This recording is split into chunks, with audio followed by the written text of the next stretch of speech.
On September 8, 2010, the progressive metal world erupted into chaos.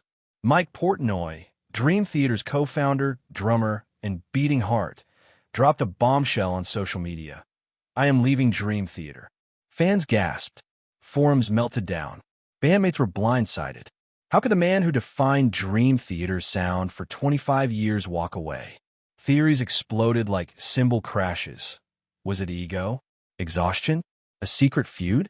Years later, the truth remains shrouded in myth and misunderstanding. Drawing on exclusive interviews, behind-the-scenes accounts, and the raw emotion of the YouTube documentary, Have You Heard What Really Happened to Mike Portnoy? This is the untold story of Portnoy's exit, a saga of artistic rebellion, fractured brotherhood, and the price of perfection. The architect of a prog empire.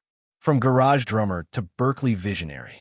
Long Beach, New York, 1981. A 14-year-old Mike Portnoy hammers away at a second-hand drum kit in his parents' garage, dreaming of Rush's Neil Peart. Fast forward to 1985, Portnoy, now at Berklee College of Music, collides with guitarist John Petrucci and bassist John Mione. Their bond? A shared obsession with pushing music to its technical limits. 1992, Dream Theater's Images and Words drops like a prog grenade. Portnoy's drumming on Pull Me Under, a storm of polyrhythms and double-kick fury, becomes the band's signature. But it wasn't just his sticks that drove DT. Portnoy co-wrote lyrics, designed album concepts, Metropolis PT2, Scenes from Memory, and even directed live DVDs. He wasn't just the drummer. He was the band's showrunner. Portnoy's genius came with a caveat: his intensity. He hosted marathon meet and greets, chronicled tours and vlogs years before influencers existed, and micromanaged set lists. Mike was Dream Theater CEO, said a 2007 crew member. But CEOs don't always make friends. By the late 2000s, Dream Theater was a machine. Albums every 2 years, endless world tours. Portnoy later confessed, "I felt like a hamster on a wheel." The band's Black Clouds and Silver Lining sessions turned toxic. Portnoy pushed for shorter, hook-driven tracks. Petrucci and keyboardist Jordan Rudess clung to 20-minute epics. "It was the first time we couldn't compromise," said engineer Paul Northfield. December 28, 2009. Avenged Sevenfold's drummer, The Rev, dies tragically. Portnoy, a friend and fan, steps in to finish their album Nightmare. "Working with A7X reignited his passion. They treated me like a bandmate, not a dictator." Rumors flew that Portnoy would defect. He denied it, but the seed was planted. September 2010. Portnoy gathers the band. "I need a break, a year off." The response? Silence, then refusal.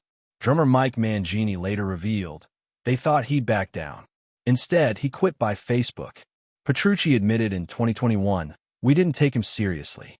Huge mistake." Fans revolted when Mangini, a Berkeley professor with machine-like precision, replaced Portnoy. 2011's A Dramatic Turn of Events was technically flawless, but even Petrucci conceded Mike's absence was a ghost in every track. Portnoy trollishly tweeted, "Sounds great, but where's the feel?" Portnoy ricocheted between projects like a pinball. Adrenaline Mob, "I just want to play loud." The band imploded in 2017 after a fatal crash killed bassist David Z. The Winery Dogs, a blues rock trio with Richie Kotzen. Critics praised it as Portnoy Unchained. Sons of Apollo, a prog supergroup that felt like Dream Theater 2.0 but failed to stick. In 2021, Portnoy and Petrucci reunited briefly for a Liquid Tension experiment album. Fans hoped for a DT thaw. Until Portnoy snapped, "I've moved on. They're not my family anymore." Fact, A7X never offered Portnoy a full-time role. "They wanted someone younger," said a source close to the band. By 2011, they'd hired Aaron Alj. Reality, Portnoy took a massive pay cut post-DT. "I lost 25 years of royalties," he told Modern Drummer. "But I gained my sanity." Truth, the rift was ideological, not personal. Mike wanted change. "We wanted stability," said Jordan Rudess in 2020. "No villains here." Portnoy today, the unshackled icon. Pandemic reinvention, from live streams to viral fame. 2020, Portnoy's quarantine YouTube covers, playing along to Queen, Beatles, and even Asterisk Baby Shark, racked up millions of views. Fans finally saw my joy, he said. Neil Morse Band, Prague's spiritual savior. Portnoy's Christian-themed collabs with Neil Morse, e.g., The Similitude of a Dream, became surprise hits. It's Prague with a purpose, he mused. At 56, Portnoy's legacy is paradoxical. A Prague pioneer forever tied to the band he left. Yet his post-ET journey, raw, risky, and relentlessly human, might be his truest masterpiece. Mike Portnoy's departure wasn't just a band breakup. It was a cultural quake that split Prague fans into warring camps. Was he a traitor? A visionary? A burnout? The answer, like his drumming, lies in the gray spaces between the beats. As Dream Theater plays on with Mangini, and Portnoy thrives in his scattered projects, one question lingers. In another timeline, could a hiatus have saved them? We'll never know.